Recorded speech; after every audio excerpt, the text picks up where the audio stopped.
Hello friends, welcome to Lisa's Tasty Kitchen. Hello అండి, ఈరోజు వీడియోలో ఆరోగ్యకరమైన బలవర్ధకమైన పిల్లలకు పెద్దలకు ఎంతగానో ఉపయోగపడే మల్టీగ్రెయిన్ మాల్ట్ని తయారు చేసుకుందాము. ఈ మాల్ట్ని రోజుకు ఒక గ్లాస్ తీసుకుంటే సరిపోతుందండి. ఇప్పుడు పిల్లలకి స్కూల్స్ కూడా ఓపెన్ చేస్తున్నారు కాబట్టి మార్నింగ్ బ్రేక్ఫాస్ట్కి పిల్లలు ఇబ్బంది పెడుతుంటారు కదా.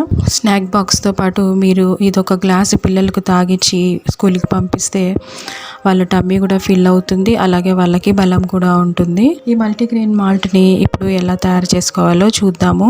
ముందుగా నేను ఇక్కడ మొలకెత్తిన రాగులను తీసుకున్నాను. ఈ రాగుల్లోకి ఇప్పుడు నేను ఒక చిన్న కప్పు మెజర్మెంట్తో మిగిలిన ఇంగ్రీడియంట్స్ అన్నీ కూడా వేస్తున్నాను. రాగులను మొలకెత్తించడానికి రాగులను బాగా శుభ్రంగా వాష్ చేసుకొని ఒక 7-8 గంటల పాటు నానబెట్టేసి నీళ్ళన్నీ వంపేసి ఒక కాటన్ క్లాత్లో రాగులన్నీ వేసుకొని మూట కట్టేసి టైట్గా ఒక బరువు మీద పెట్టేసి ఒక 10 గంటల పాటు లేదా ఒక రోజు అలానే ఉంచేస్తే మరుసటి రోజుకి మూట తెరిచి చూస్తే మొలకలు వచ్చి ఉంటాయి. ఈ మొలకలు వచ్చిన రాగులను నీడలోనే ఆరబెట్టుకోవాలి. చూడండి, ఇప్పుడు ఆరిన తర్వాత మొలకలన్నీ కూడా చాలా చిన్నగా అయిపోతాయి. ఇప్పుడు ఈ రాగులను డ్రై రోస్ట్ చేసుకోవాలి. రాగులు వేయించుకున్న తర్వాత మిగిలిన పదార్థాలన్నింటినీ కూడా వేరువేరుగా వేయించుకోవాలి. ఇందులో నేను పెసలు, బియ్యం, మినప్పప్పు, గోధుమ రవ్వ, ఫూల్ మకానా, ఓట్స్, డ్రై ఫ్రూట్స్లో కాజు, బాదాం, వాల్నట్స్, అలాగే సగ్గు బియ్యం కూడా తీసుకున్నాను. ఇవన్నీ కూడా సెపరేట్గా వేయించుకున్న రాగుల్లో కలుపుకోవాలి. ఈ విధంగా అన్నీ వేయించుకోవడం వలన ఏదైనా తేమ ఉన్నా కూడా వెళ్ళిపోయి పౌడర్ చేసుకోవడానికి ఈజీగా ఉంటుంది. సగ్గు బియ్యంని వేయించుకోకూడదు, మిగిలినవన్నీ కూడా వేయించుకోవాలి. ఒక 5 నిమిషాల పాటు మీడియం ఫ్లేమ్లో పెట్టుకొని వేయించుకుంటే సరిపోతుంది.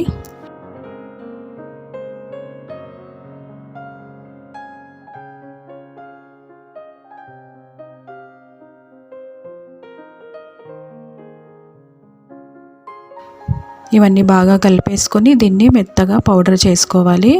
పిండి గిన్నెలో ఇచ్చి అయినా చేసుకోవచ్చు, లేదంటే మిక్సీలో కూడా చేసుకోవచ్చు. కానీ మిక్సీలో మనకు పిండి కొంచెం బరకగా వస్తుంది. పిండి గిన్నెలో అయితే మనకు పౌడర్ చాలా మెత్తగా ఉంటుంది. మీ సౌకర్యాన్ని బట్టి మీరు దీన్ని ఎలాగైనా పౌడర్ చేసుకోవచ్చు.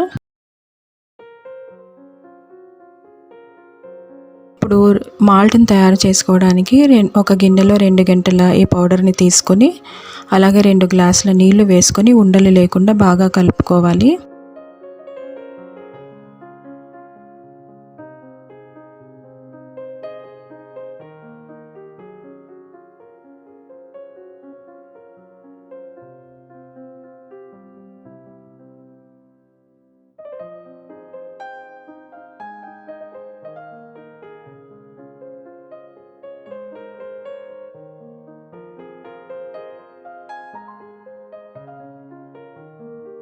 ఇప్పుడు దీన్ని మరిగించుకుందాము.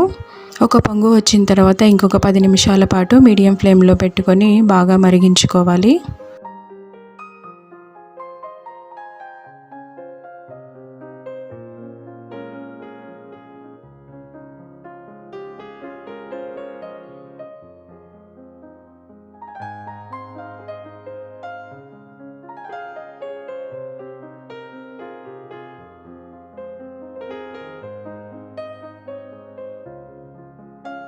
ఇప్పుడు జావ రెడీ అయిపోయింది. ఇది కొంచెం చల్లారిన తర్వాత ఇందులో చక్కెర లేదా బెల్లం వేసుకొని కలుపుకొని తాగొచ్చు.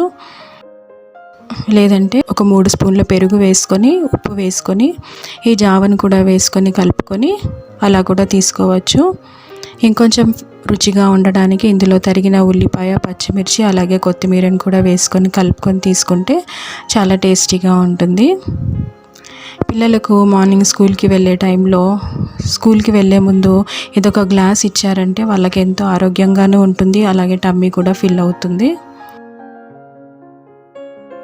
ముఖ్యంగా ఇది లేడీస్కి కూడా చాలా బలవర్ధకమైన జావ అండి. తప్పకుండా దీన్ని ట్రై చేయండి. మీకు ఈ వీడియో నచ్చినట్టయితే నా ఛానల్ని లైక్ చేయండి, షేర్ చేయండి మరియు సబ్స్క్రైబ్ చేసుకోండి. Thank you for watching this video. How you guys enjoyed our video?